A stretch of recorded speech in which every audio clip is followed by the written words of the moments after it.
Hello, art lovers. Welcome back to my channel. That was the last spread in the last week. So let's do six more. I hope I'm back on track where I do six per week, but it is summertime now, so you never know. Things come up. We're having a real heat wave right now in the Okanagan, so um, it's it's a good time to get some of this done because it's too hot to go outside. I'm using a pencil this time, a fine liner, and I'm doing sort of like a squiggle script. When I write things like this, I'm usually saying a mantra like, I believe in the power of mankind, or something positive. And even if it may get hidden later on, I like to know that I've put that intent inside my work. So that's just something that I do. I'm sitting here again, not having a clue what I'm going to do, but I've pulled out some of my stash, and this time I'm pulling out some black. And I don't usually do a lot of black in the soul journal, but I wanted to play with some of these, and they're very subtle, and we'll see where we go from there. That black, that big one there that looks like a frame, I quite like that. I've liked it quite a few times, but I never used it. It's very bold. I'm not sure if I'll keep it like that, but I'm going to use it. I'm just orienting it in different perspectives there so that I can see how I want to rotate it. This one kind of reminds me of what you'd get on a postcard when or an envelope when they've run it through the mail system. Again, just subtle things. We'll see what happens. If I don't like any of it, I can paint over top. It's just paper, people. It's just paper.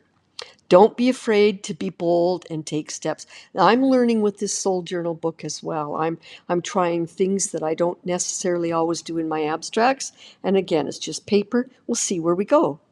So I've sprayed it with water. I've used my nice, soft, long bristled paintbrush to spread.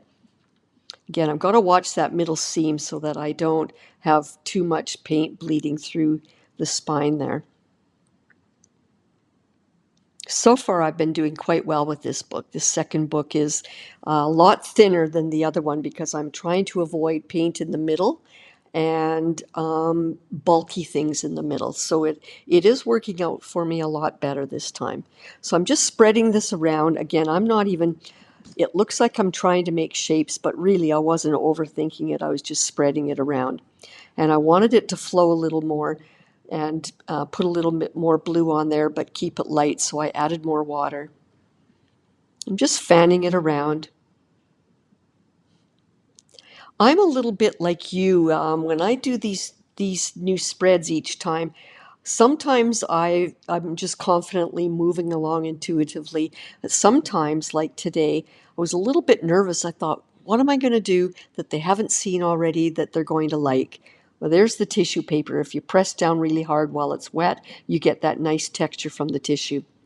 Anyway, as I was saying, sometimes I feel slightly pressured that, wow, I've got to come up with something amazing because I like the other stuff. What am I going to do now that I haven't done? But it quickly goes away and I get lost in my zone almost right away. So those are just fleeting thoughts. I'm giving it a good blow dry. And while I dry it, I'm thinking, where am I going to go from here? Again, I never know from minute to minute.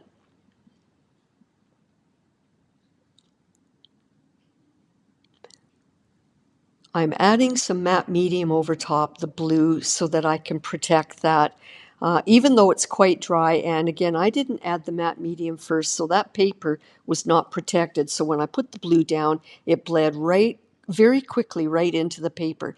But now I'm adding a layer of matte medium to protect that paper so that anything I add next is still going to blend and change that blue if it overlaps. But what I'm trying to do is give it a coating so that when I put the next layers of liquid paint, it flows a little bit better. Again, I'm showing you the options of flowing, showing you options where it gets absorbed into the paper. These are all trial and error that you should be doing with your own book or on papers on the side, just to get used to it. And also, since it's still wet, actually, it wasn't still wet because we're having a real heat wave here. That matte medium dried almost as quickly as when I put it down. So I had to add a fresh coat there to use. This time I'm not doing it necessarily to coat the page. I'm using it to be a glue. So I'm going to paste down with the matte medium my tissue print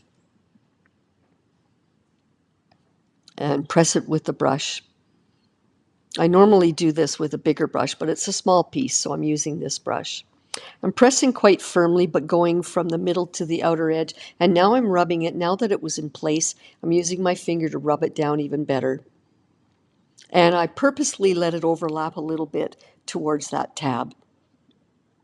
So I thought I'd like to have some subtle black specks leading away from that frame. And I don't want that tissue paper to go over top that middle fold. So I tore it off so that part of it goes on the left there, and I'm wiping that middle so there's no matte medium in the seam. And then the rest of it will go on the right side. And then there's no tissue going actually over the fold, which tends to not stay that way. It tends to pucker. This way I'm keeping also that middle seam free of gooey paste. And again, anything that might have been in there, I'm rubbing it back with my fingers so the middle seam stays clean. And I found some more little flecks that are slightly different, and I'm just randomly putting those down. They were different. So all three things that I've glued down now are different, but I think they work.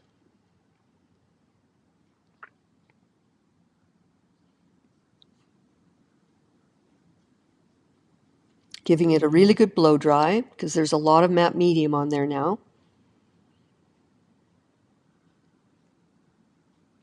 So I'm going to introduce some color. I've got that Indian yellow. The other was transparent blue.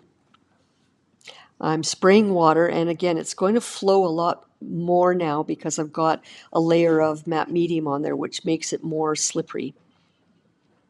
So instead of getting absorbed into the paper, it wants to move around the page. And as you can see, it's trying to move into the center seam as well. So I have to keep dabbing that. And it's quite wet. The brush is quite wet. So I'm trying to keep reapplying where I don't add too much water, but just a little bit of paint to spread into the middle. And I'm making sure to dab the edge so that it doesn't bleed to the back side of that page. And when I do that, I move the paper a little bit that's underneath as well. And I'm just checking to make sure that nothing's ruining the page behind.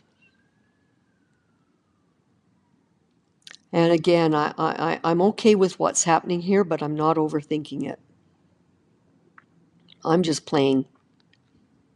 And because I don't want to spread it with more water, I'm dabbing it with my fingertip and putting it where I want it. And then I'm dabbing away because I don't want too much of that yellow to overlap the blue because then it becomes a green. There is some green on the left, and I don't mind that. I don't mind that there's a little bit of green here and there, but I wanted a lot of that yellow to show as well.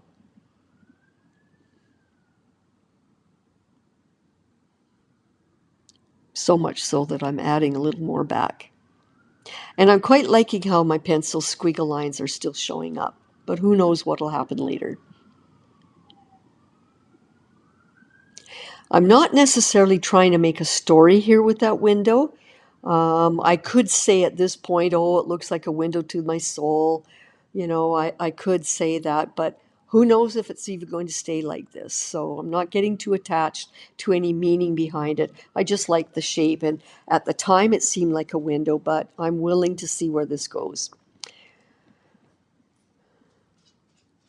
So that matte medium protected the paper.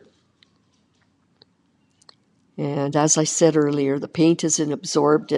So because it isn't absorbed, it's easy to wet a tissue and lift it off. If I would have done everything you see here without the matte medium, I wouldn't have lifted as much of that off. So I'm showing you my pencil lines. I quite like that they're still showing up.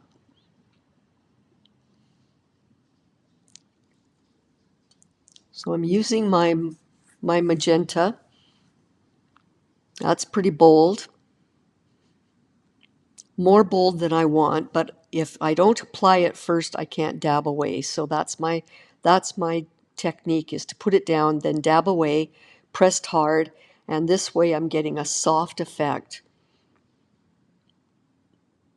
I guess you could do the same thing by just watering it down in the first place, but I like the idea of being bold and then dab it as I see fit. Takes a lot more courage to do that, but I'm trying to show you that it's okay to do it. Again, this is just your soul journal. It's just paper. I'm liking that wavy line, and I've decided to tear it so that it's just fragments of it.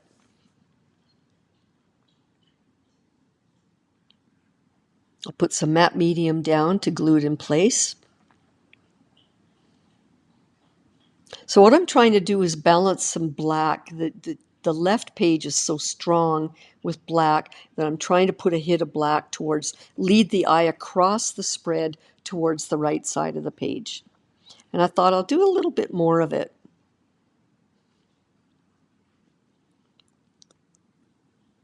But just a little bit.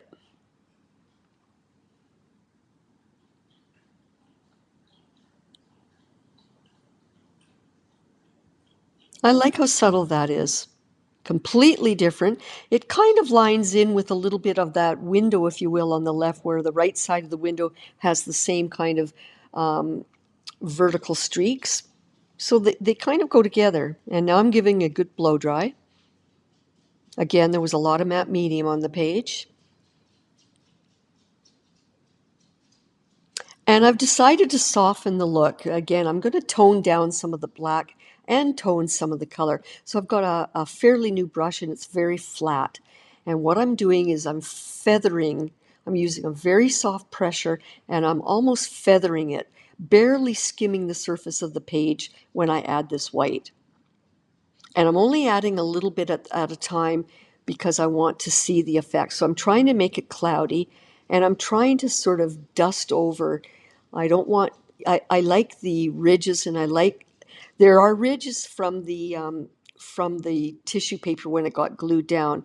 So when I lightly dab this brush over top, it's picking up the textures and enhancing the texture of the page. And I love that. Just love what's happening here. It'd be really, really hard to paint that and make it look like that. This only happens when you reveal, when you do it in layers, have the patience to do layers. And now I'm adding more paint on the brush so that when I feather it on, there's purposely more white going onto the page. Just showing you two techniques where you paint it lightly or you put a little more paint and paint it a little harder. But the whole point is I'm trying to get a more dreamy effect. You know, I like to have my soul journal look a little more dreamy. I quite liked how that was as a funky canvas abstract, but because it's my soul journal, and now I've decided I don't want that window, that to be a window where you could see things in the back. I'm trying to just block that out and put more white on the page. And I'm really, really conscientiously adding a lot of white paint. And I'm also spreading it with my finger a bit to spread it around softly. The whole idea is to give it sort of the effect of a dusting. And I think that's balancing quite nicely with the specks on the page. It's taken away some of the bold effect of that window frame and made everything seem a little bit more dreamy and soft. But the lesson here is to show you that you can manipulate how you put paint on with the brush, how hard you press, and how you can reveal things or cover things, or in this case, just lightly dust over the ridges of the textures on the page. And wherever there's a ridge, that's where the white paint will stick. And anything further back. And I liked the effect of the white, so I'm adding even more. And spreading it out so that that window frame becomes narrower and narrower. In fact, I'm liking how I'm actually breaking it apart so it's not a complete frame. I like that. I like how organic that is.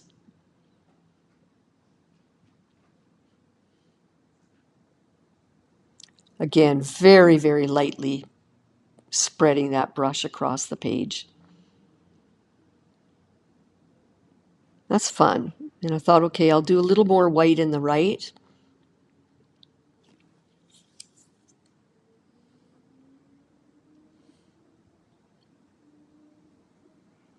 And I'm trying to, a little bit between those stripes was a little too dirty, so I'm adding a little bit of white in between the stripes to make them a little more defined.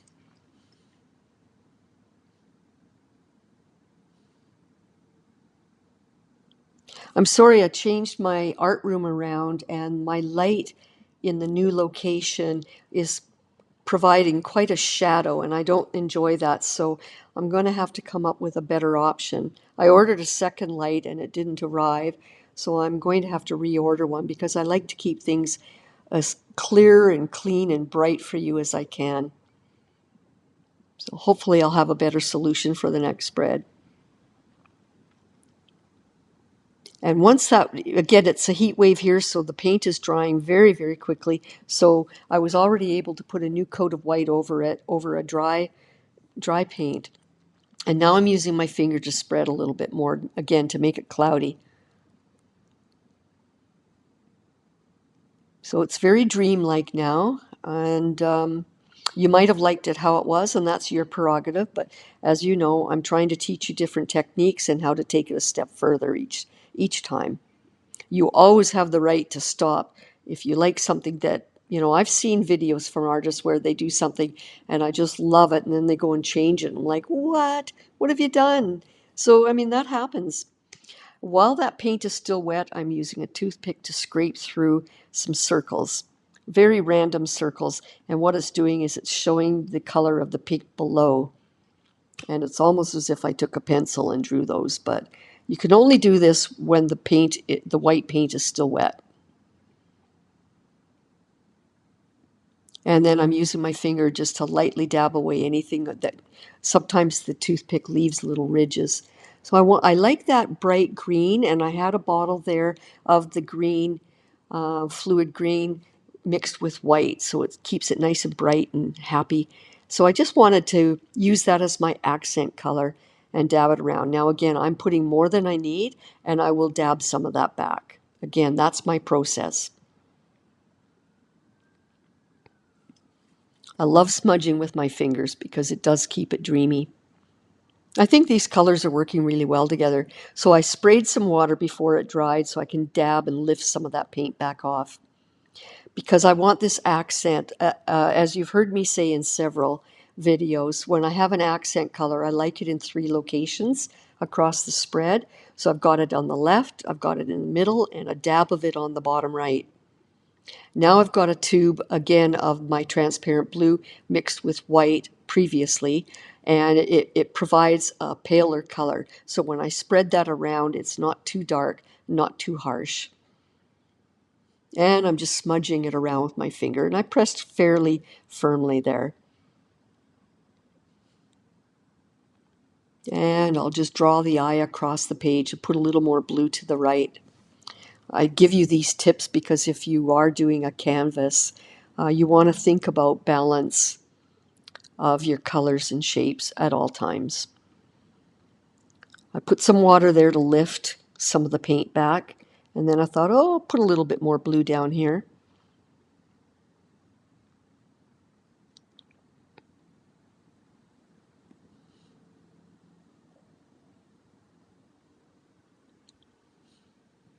I don't mind that I put too much white there and then I'm coloring it over.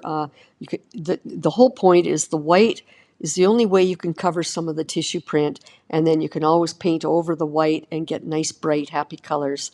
If you try and do these colors over top of too much black, it's just too dirty. Giving it a good blow dry.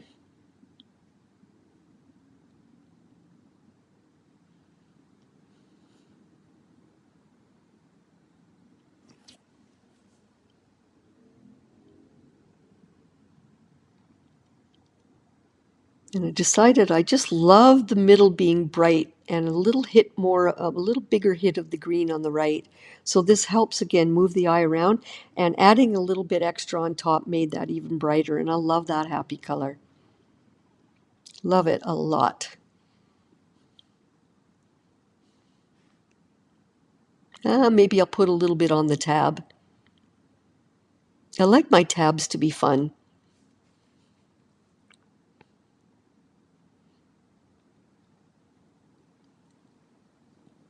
There we go, a little bit on the tab. So I'm bringing that green right over to the left and right over to the bottom right. And I like the balance of this page, of this spread. I was just checking to see that nothing bled through to the back. So I'm happy with this, but you can see when I show you there on the angles, you can see there are still some really good ridges in the page. So once this dries completely, which I've sped up, I'm going to show you another technique. I've got a stash of soft and oil pastels, and I love going over a painting. This is always what I do as a last layer. I don't do this because in this case, I'm going to pull out a white soft pastel, which is chalky. But if you ever use oil pastels, once you paint them down, you can't put acrylic paint over oil pastels. So anyway, what I'm using is I'm holding it so that the side of the crayon, the pastel, is brushing against the ridges, not the tip. So the ridges stick out and the pastel sticks to the ridges and enhances the crevices and ridges of this. Again, you do this with the side of the pastel. And there I've used the tip because I'm just enhancing a little bit right over top the ridges. So this is a technique I do often on my abstracts. So I hope you can see those ridges and how the white has picked it up. And again, this is the very last stage I do on an abstract. So let's do a new spread. Let's protect that seam and protect the pages beneath.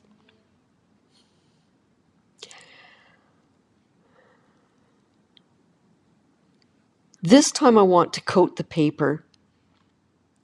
And I'm doing this so that the paint, as I said there, so the paint will flow over it and not get absorbed into the paper. It'll spread and move around the page. I encourage you to practice things like this and see the difference that it makes. And man, it was drying. It was drying this day as fast as I could put it down.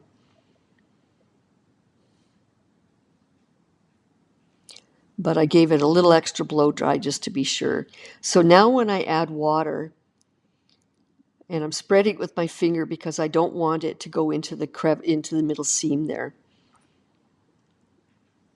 And now when I add paint, look how it spreads because it's not getting absorbed into the paper. It's sitting on top the matte medium and it wants to flow. I think that's fun. And I got some paint on the back there, so I'll have to dab that paper towel that's underneath there so that it doesn't ruin the page underneath.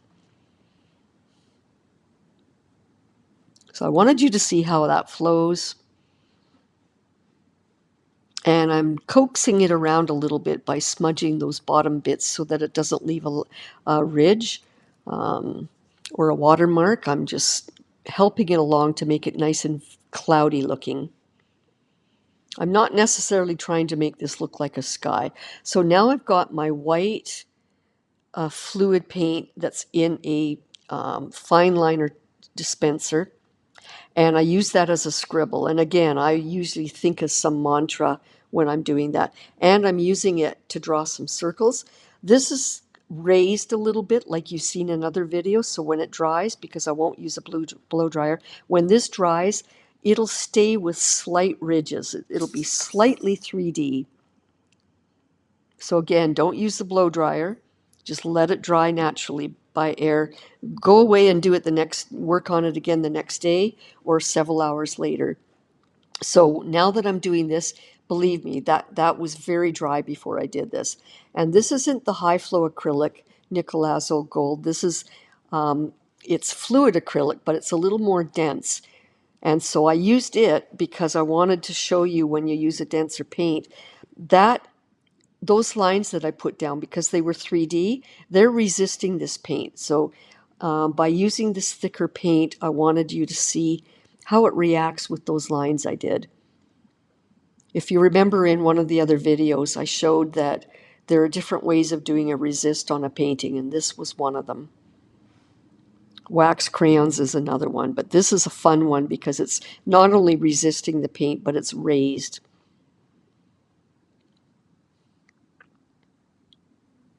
And actually, I didn't do it this time, but on all those raised lines, if it was dry, you could do a pastel again, chalk pastel over top, scraping along on the side, and it would pick up. It would show wherever those lines were.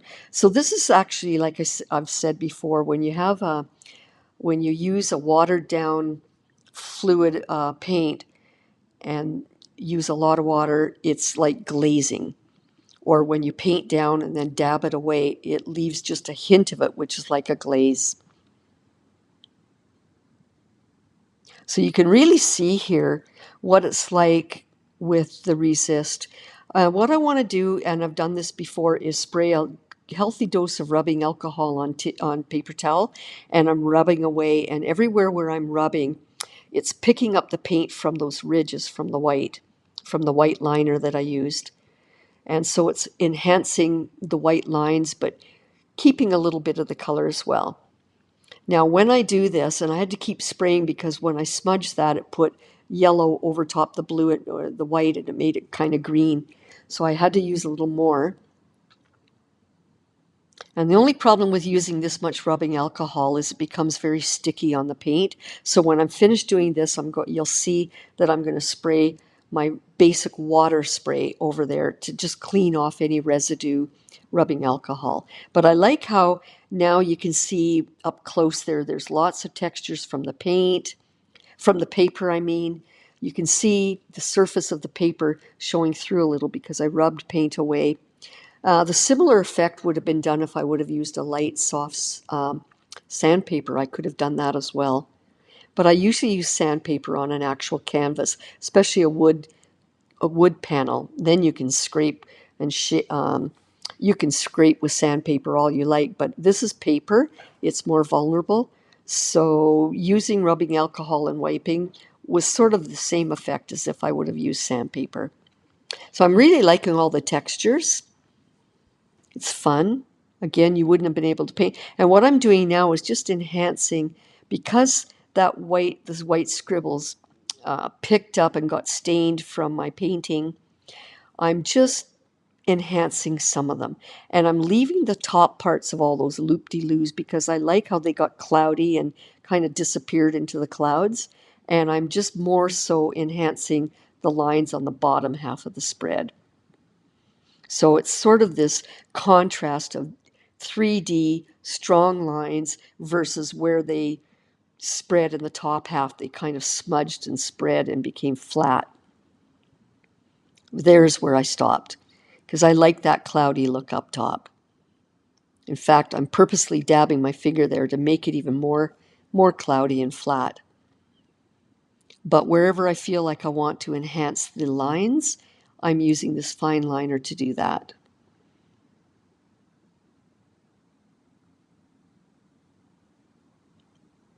I like this delicate work. It's just, I get lost in it. I don't think about anything when I'm doing it. And I decided, now you could have left it like it was, and that's an option, and I thought it looked nice as it was. But I thought, let's show you an option where I take that slightly heavier paint and use a fine brush and just paint the ridges. So because this is raised, it's fairly easy to stay on top of the ridge and follow the circles. So I'm going to do it. I'm going to do a few of them on each side of the spread. That one wasn't really a circle, it was just a dot, so I just filled that in completely.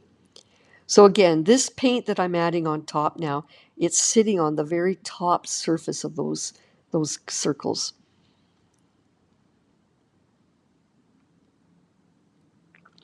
When I brought out that and started using the brush, it actually put a few flecks of spray on top of there. So I had to delicately wet and make a point. Sorry, my hand is covering it. If I would have had a toothpick, it would have been better. But I had to dab part of my spread because I got splatters from this brown, from the Nicolazzo Gold.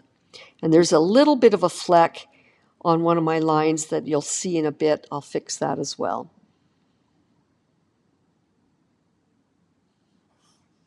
So I decided let's just color all of those circles. You might not like it, but that's your choice. And now I'm putting more white on top and using my finger to smudge it around and make it even more cloudy. What happened was when I did all of those things, again with the rubbing alcohol, it spread that yellow up onto the blue and white and made it green and smudgy. And I wanted a more pure white on top. And again, because the top of those loops are flat and smudgy, I can do this. I can go right over top them and smudge even more. So like I say, I'm trying to put a clean, crisp white color on top. And I thought, let's cover a little bit of that. Blue looked a little strong, so I wanted to just dab that lightly, make it a little more cloudy. And this is where there was a bit of a spray, so I just dabbed that a little bit. So here we go. That's looking a little better. Trying to show you all the textures from the paper showing up there. Right there. And over there. And again, that's very interesting to me. Those layers of texture are interesting, and you can't paint them. They just get revealed. So let's do a new spread. Number 3. I'm having fun with this second book because I'm stepping it up a notch and trying some new things. You will notice though, and maybe you're wondering why I'm only using the same 4 or 5 colors. It's because I want to show you that you don't have to have every color under the sun. You don't have to be an artist that's an expert at mixing colors. I'm showing you that you could start off doing all this as a beginner by just grabbing 4 colors and using them over and over and getting used to them. This is a new joggle stencil from Elizabeth St. Hilaire. I'll put the name of it in the notes down below, in the description down below, but I'm really liking how funky and fun it is, and I'm trying to decide where I want to place that on the page, but I just figured it's time to get some modeling paste out.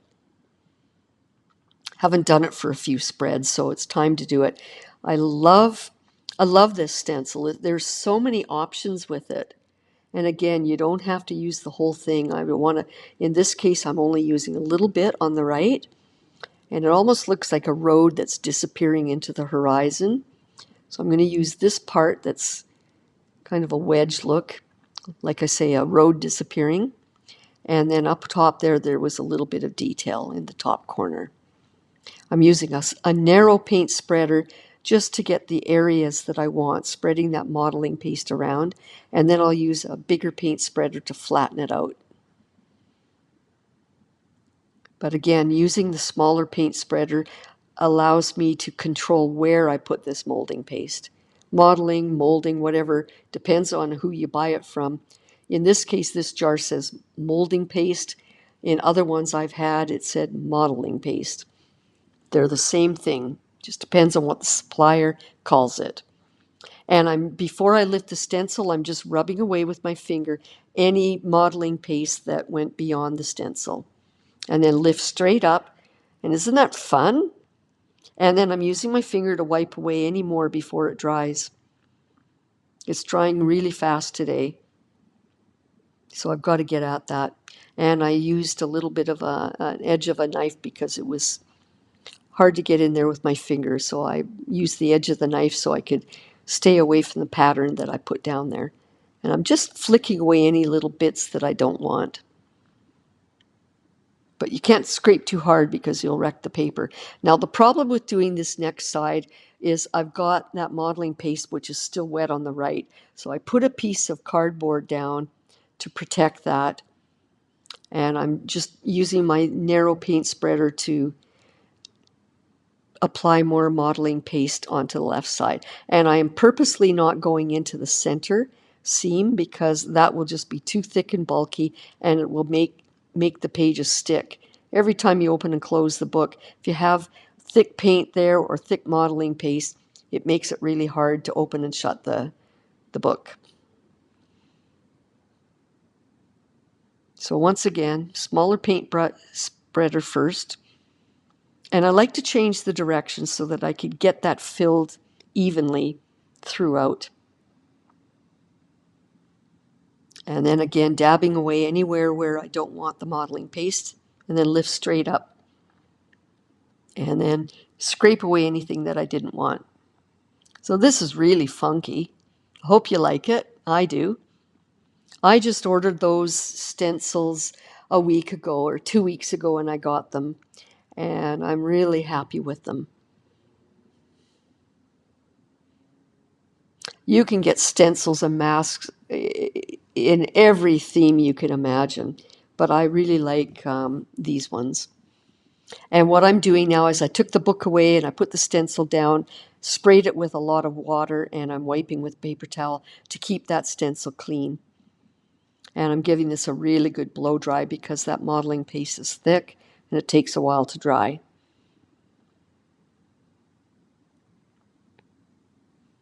Isn't that fun? It looks fun, just like it is. This reminds me of a Gustav Klimt painting. And I believe that Elizabeth St. Hilaire used Gustav Klimt as inspiration for this set of stencils.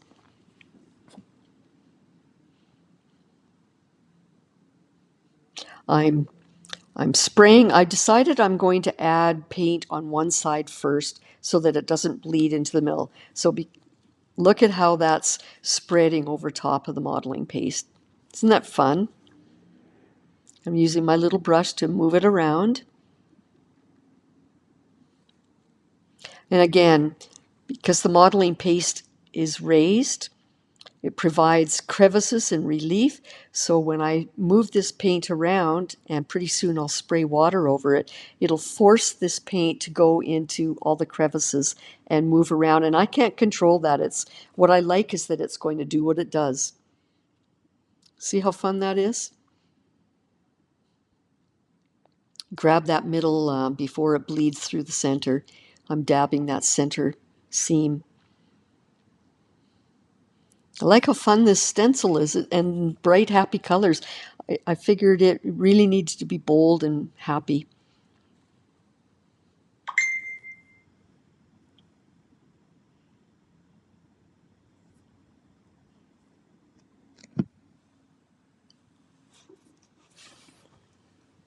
I Now that I saw where the water sprayed some of it away, I'm reapplying some of it so the first time I did it, I wanted to see how the red and yellow went into the lower grooves that are and absorbed into the background paper.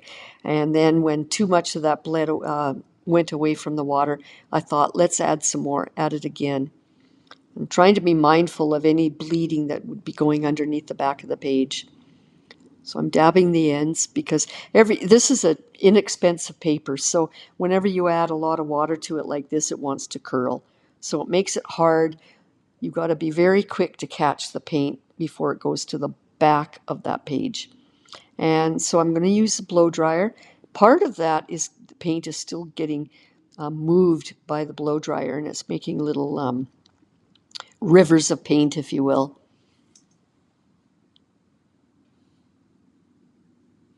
I really enjoy this technique because again, you can't control it and it gives happy surprises. And I really, really enjoy how the paint reacts with the modeling paste. The modeling paste dries very smooth. The paper background is very rough, and you get opposite effects of how the paint hits each one. I'm going to use my finger to spread it around instead of water. I'm spraying water, but not at the center.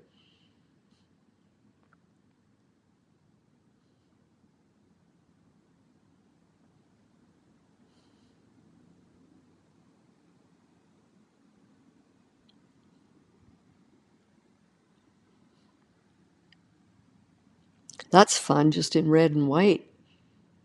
I mean, you could leave it like that, but you know me. Why leave it when you can do more? Oh my goodness. I just love, love, love doing these things for you. It gives me so much pleasure.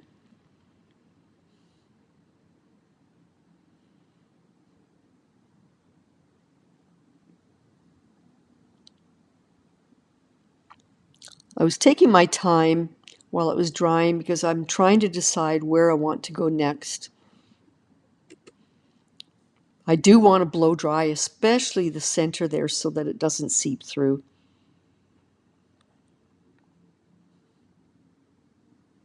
But you notice where it's the darkest yellow on the left and the darkest red on the right? That's the lowest part of where the stencil is. That's the actual true paper below there. So those colors get absorbed right into the page, and that's why they show dark.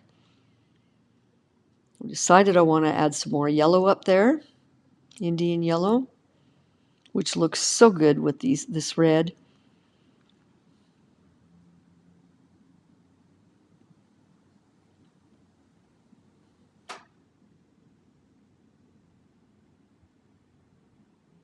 And just dabbing a little. And when I dab, what it's doing is lifting the paint off the very top edge of the modeling paste stencil pattern, and the background stays strong. Again, giving that a good blow dry.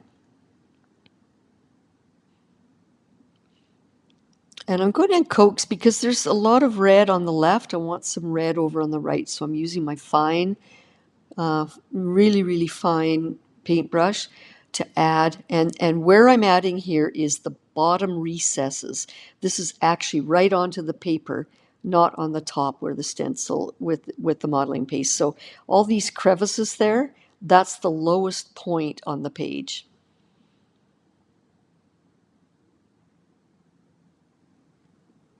And it's okay if you don't get it all perfectly.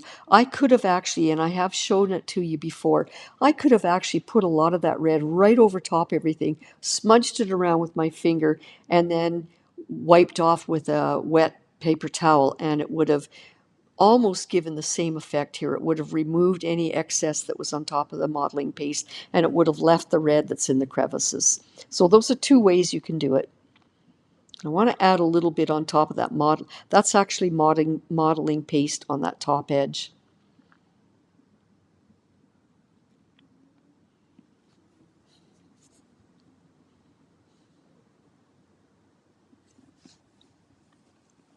Before, when I started this page, I showed you 3 bottles of ink, paint, and one of them was blue. And I thought that I would do blue with this as well, but I changed my mind. As you can see, I'm pretty much sticking with the yellow and the red. And I'm just going over again with a wet paper towel. This isn't rubbing alcohol this time, it's just water on the paper towel. And I'm rubbing very firmly because I'm trying to see what lifts off, and I'm trying to reveal a little bit of white so that I've got red, yellow, and white as my third color. And now I'm going over very firmly, but unfortunately it dried, most of it already dried, but I am lifting enough to get a little bit of white. And I think that's fun.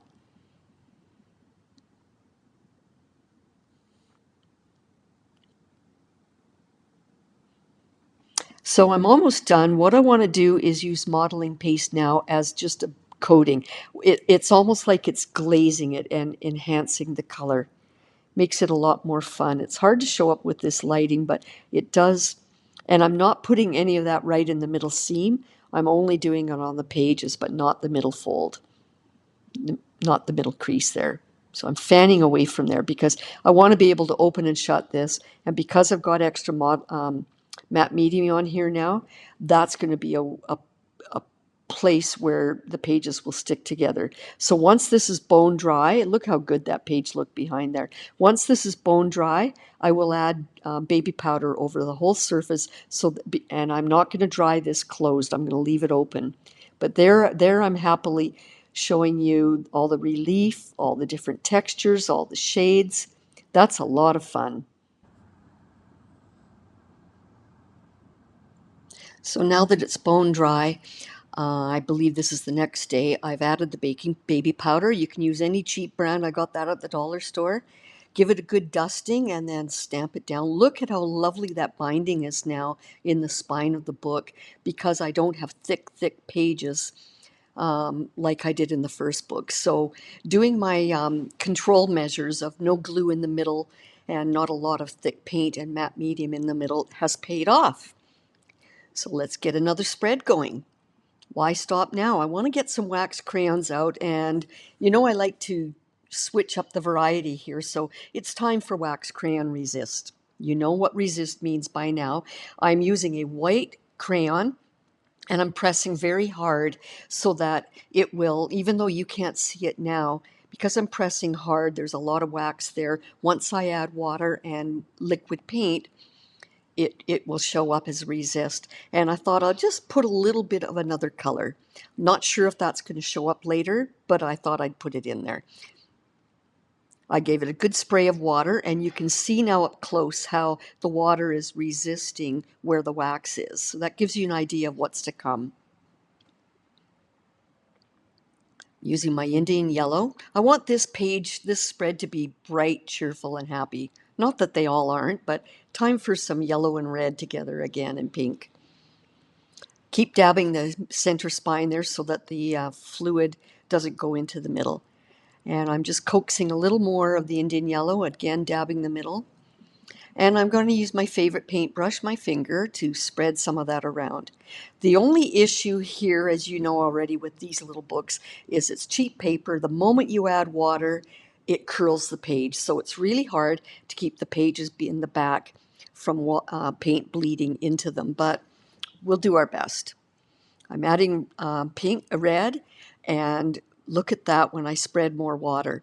Because I haven't put any matte medium on the paper to begin with, some of that's soaking right into the texture of the paper. And I like that. And some of it, because I use so much water, is bleeding and moving around the page. I'm trying really hard to keep the back of those pages from bleeding into the next spread.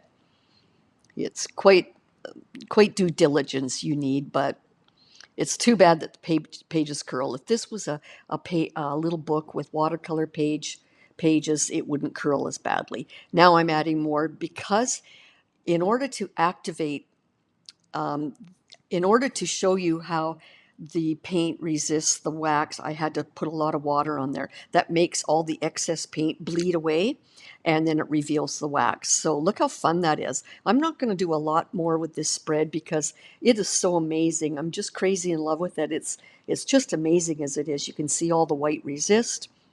The only thing I want to do, and in that top right corner, I didn't feel like the white wax crayon was showing up enough. So while it was still hopefully a little bit damp, I put some water there and I'm rubbing very firmly away to see if I can reveal more of that wax. And it worked a little bit, just slightly. The only thing I want to do now is, now you can see those circles showing up. The only thing I feel I need to do on this spread now is just get my fine liner bottle out with my white paint in it and just pick up a little bit of that white detail, but only subtly, only in a couple of spots, because I like this spread exactly as it is. So I'm taking it out, I'm showing you close up. I'm just going to do these 3 marks in the bottom right, and then I'm going to do the top left. And that kind of makes them jump forward on the page. And now I've got a little more depth and layers to the spread. And that's all I want to do. I really like it as it is. I wouldn't do another thing. And someday down the road, I might want to write some quotes on there, and there's space in the top right to do that. But I think this is a lot of fun as it is. Here's the previous one with funky, bold shapes and colors, and then the same color scheme with soft, fuzzy, and hazy. So I'm trying to think it's maybe time to do another printed tissue print. So I picked one from a new stencil. I like this bottom area, and I'm using my preferred method of tearing away the part of the print that I want to use. You just wet the brush, paint it along where you want to tear, and it pulls away very easily and a little bit ragged so that when I glue that down, it will disappear. It won't be a strong line. I really love that technique. And again, I'm just trying to get rid of any excess tissue that I don't need, which I would have to cut away later if I didn't do this. So I'm liking that section of the stencil. I'm going to have to get rid of this bottom part because it doesn't all fit. And I don't even know what that print is actually even trying to say. I just like the flow of it. I do abstracts, so, I love abstracts because you can interpret them any way that works for you. So I didn't do any coating on the page, just went right for spraying it with water and adding high flow acrylic ink, paint. This is my green yellow, I think it's called. And I dabbed a little away. I'm not too sure how dark I want it to get. And because there's no protection on the paper, if I don't wet and dab right away, it gets absorbed and stays dark. I can always add darker colors later, but it's a little hard if I don't do that in time. So I'm just spreading a little with my finger, trying to be mindful of not letting a lot of fluid go into that middle seam. And I don't mind that I'm overlapping a bit of the green and the blue, and it's making a darker green. And I'm enjoying that. It gives a variation of greens in the spread. Dabbing quick, straight down and hard with fresh tissue paper so I can get a bit of a print, an imprint of the tissue, and I like that. Again, I'm trying to keep this soft for now. I'm not too sure where we're going.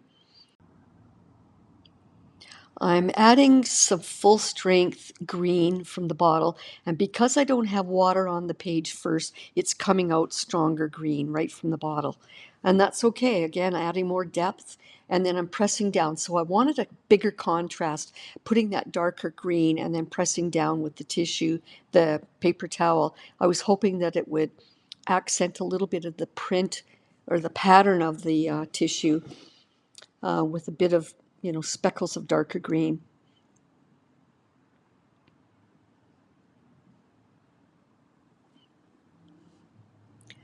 I want to have a little bit of busyness here that will show through when I put the white printed tissue down.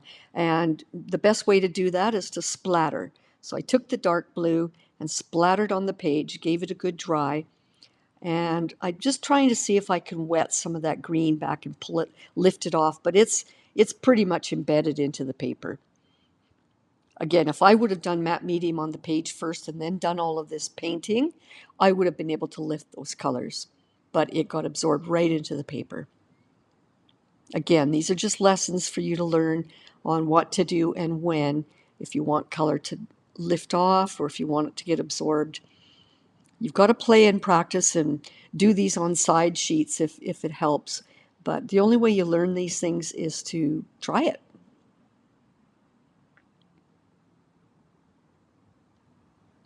So I'm liking those speckles. I just wanted to add a little more depth of color so that when I put that printed tissue print over, there's more color that gets revealed through it. I thought that that was a piece of tissue when I was dabbing wet things off the table, so it got a little bit stained and wrinkled, but I'm going to use it. It's still going to work. And this is an example of, mistakes aren't mistakes. You could make it work. So I knew there was going to be green on the page anyway, so I didn't mind that I got that dirty. So I'm placing it, I put a lot of matte medium down as a glue, and I placed it, I'm trying to spread it out so there's not a lot of wrinkles, and then I will paste it down with the brush. See, it didn't matter that I stained it with using it as a wipe. It still works as a print. I just have to be a little bit careful. And I'm just scraping away a little bit of the edge of tissue that is there that I didn't need.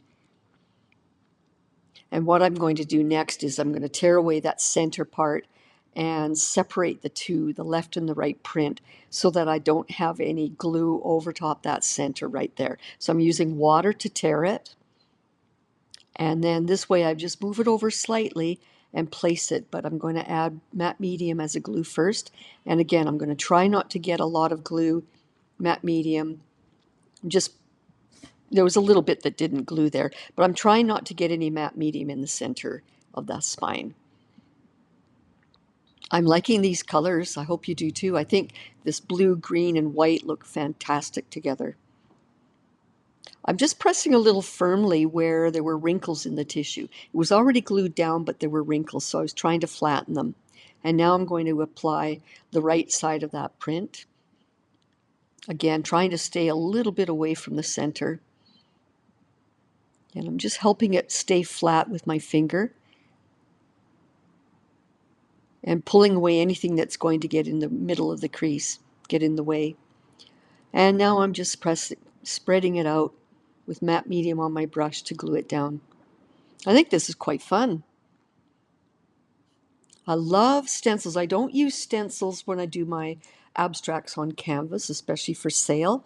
I like to know that I did everything on that page. Even though I have a right to use these stencils as I wish, I prefer to use them mostly in my art journal books. They're so much fun. And that's why I'm enjoying doing these for you, because I don't usually use them in my work. And this is a way for me to play just like I want you to play. I'm adding a little bit of my pre-mixed blue with white because I wanted a softer blue. I want to have a bigger impact of blue on the page, but not a strong blue, because I want what's below to still be revealed. So I'm just following the contours of the white print and spreading out that blue on the bottom. And put a protective paper under there so that I don't get any of that blue on the brush into the bottom edge of that paper, which might go below to the back side. So I'm just trying to make layers and depth and illusion now. I'm not going to do much more with the pattern. It's just I'm trying to bring some things forward. When I do this, it puts the background, the blue and the green, into the back, and it allows the white details to pop forward a little bit more.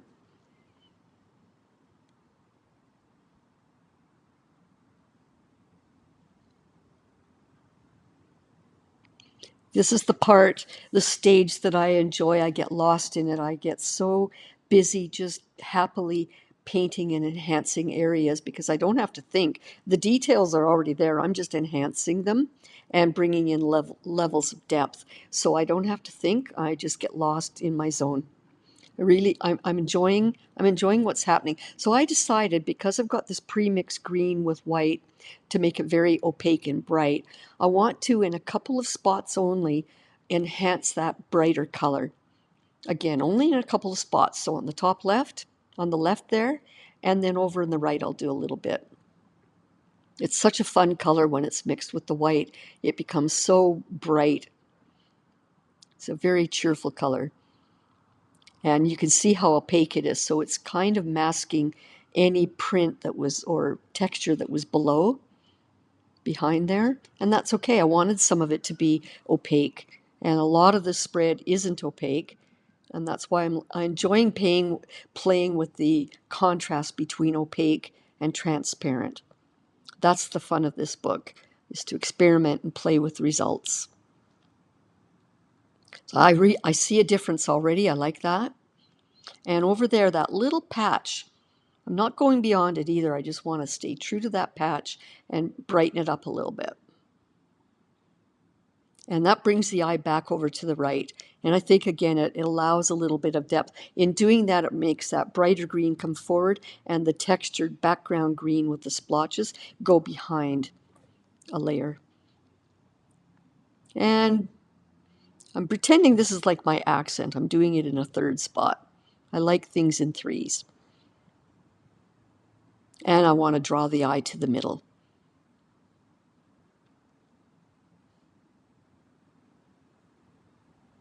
And then I'm just smudging it a little bit. And then the last thing I need to do is, now that I've dealt with the background blues and greens, I want the white details to pop forward. Not everywhere. I like that it's modeled and textured in a lot of places, but in this one little section and in another one, I want to purposely bring out the white, and I'm using opaque white so that it will mask some of that white texture that was below there and make it more solid, make it stand out and pop forward as a front layer. So I put it on with my fine liner, and then I'm using this fine brush to spread it out. Because the fine liner is great to put it in narrow areas, but it's not good for fanning things out. So I'm just smudging it a little bit in some places where I want it to become more cloudy. I pressed down with a napkin and then straight up because I didn't want it to be too thick. And now I want to enhance that circle. I just wanted it to pop forward. No reason, I just felt like I needed to do that. So on the top left, I have a strong circle pop forward, and on the bottom right, I've got that band, that kind of a ribbon with knobs on it, bouncing forward as well. So I lifted some of that off before, and I didn't like that. I'm adding the white over again, so it pops forward even further.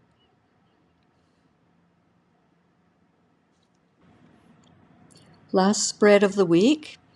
So I'm using wax crayons again, and I'm purposely doing some strong little dots and circles with these colors. I know I'm going to do modeling paste with a stencil again on this last one, and I want to have a busy surface in the background. Again, this is mark making with a little bit of intention, and again, I don't really know how much is going to show. I'm just trying something different. Always trying something different. So I do have a stencil that's a very funky scene of pineapples. And I thought, why not do an abstract landscape? Because I do have that stencil that says it's pineapples loud and clear. So why not do a bit of a sky with the blue, with these speckles in the back? And again, not sure how it's all going to play out, but I'm going to do a sky blue, and then I'm going to do modeling paste for the stencil with the pineapple shapes. And I'm going to do things differently this time. Instead of doing white modeling paste and then later adding color, I'm going to actually shake it up a little and add color to the modeling paste before I apply it with the stencil. So something new for you to see this time. Thought, let's go out with a bang on this week. So I'm spreading, and you can see again there's the white wax crayon, there's all those colors, and they're resisting the water a little. I'm going to use my lighter blue that's mixed with white already so that I have a softer blue. And I'm applying that, and there is water already. I'm going to do things a little different with this background, as you shall see. I'm not even going to say much, just watch. Trust me. Adding my water. It's giving it, so it's got a scribbled look, but it's softening it so it's a little bit fuzzy. I thought that might play nicely against those background marks that I did with crayon. The only thing I know is I didn't want a really dark blue at the beginning. I can always make it darker later, but I thought let's just try this lighter blue and see where we go. So I'm just spreading around. That first layer got spread with the water, and now I'm adding more with that fine liner so that it's more scratchy and scribbly. And I'm wetting that again and letting that disperse. But I've got layers and layers now already of scribbles of blue. Make sure you keep that middle seam dry. So anyway, yes, I've got a bunch of layers of scribble. And now I'm going to color my modeling paste in a dish. That was drying paint in there already, but I thought I'll use the same color I had there before. So I've probably used a little more green than I wanted to, but that's okay. So I'm giving it a good blend with my paint spreader. This is something we haven't tried yet. Out of all the videos I've done, we haven't done this yet. So I thought it was time to do something like this. I've made a little extra. I'm not going to probably use all of that, but it's better to have extra rather than start applying modeling paste to your stencil and then running out. So I'm going to protect the pages underneath. And so there's a funny wonky tree there on the left, and then some wavy patterns. And we'll see what happens. Again, I do not want to apply any modeling paste into the center fold, so I'm just holding down firmly and spreading it with my smaller paint spreader through all this pattern on the bottom of this part of the stencil. That's very bold, but hey, we're here to learn and grow. I'm taking chances, so I'm trying to encourage you to take chances as well.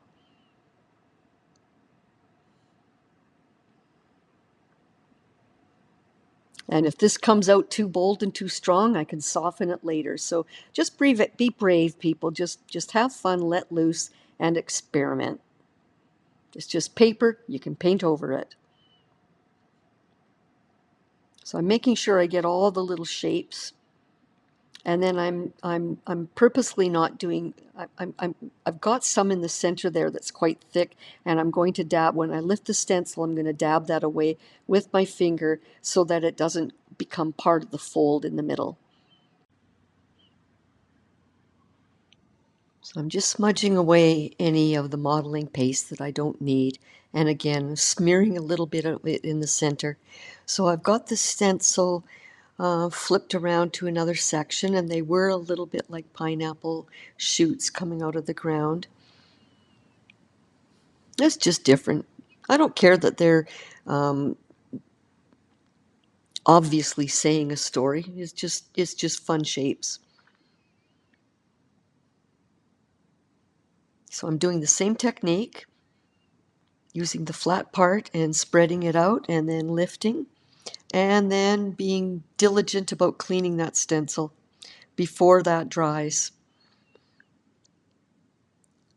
So here we have a very bold image right now, but that's going to change. If again, if you like it like this, stop right there. I like to go further, show you other options.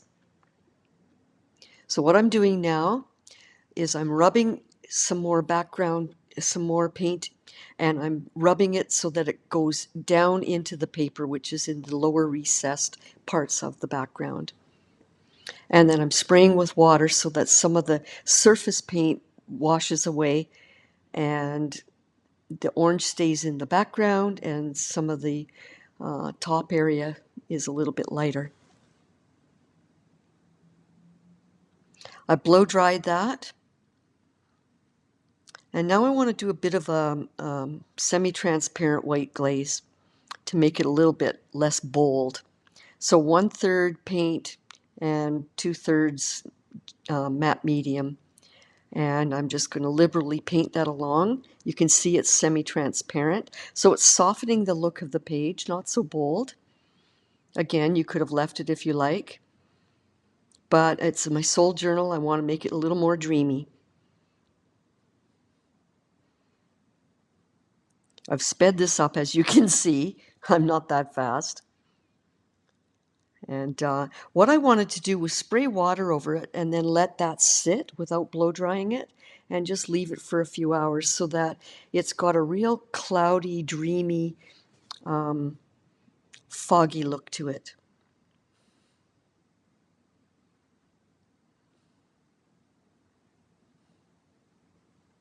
So it's altered our look dramatically. We've got a lot of interest happening now, whereas before it was just a blue sky with very bright green images. I'm showing you now that you can use a soft sandpaper. Again, I've sped this up. I'm rubbing it with sandpaper, which would be the same effect as if I would have sprayed rubbing alcohol and then rubbed it off. And what you're doing is removing the very top recesses. Whatever paint was sitting on the top recess is getting scraped away. And I thought, let's do a little bit of a glaze with a little tint of blue in it. Just a hint of it. So this has dramatically altered the look already just by doing these two things. Again, if you don't paint bold in the first place, you can't soften it and do layers and reveal later. So it's just part of my process, and I think it works nicely. I have fun with it. And I'm now using just some some water on a paper towel and rubbing, again, just some of the top uppermost areas to see if I can remove a little bit of that cloudy white and get a little bit of the color of green back. And I like that you might think, why did I do that? Why did I do one thing just to wipe it off? But I didn't. When I wiped it off, it came off in a mottled way. So this is a technique I do where I paint, I rub it into the surface of the paper, and then I wipe the surface, the uppermost surface with a paper towel. So it's painted on, rub it in, and then wipe off the top surface. So we've got a multi-dimensional look of hints of color now. Not really bold bits of color, but more scattered hints of color, and I like it. So dry it open. We've got 6 spreads here. We'll see you next week.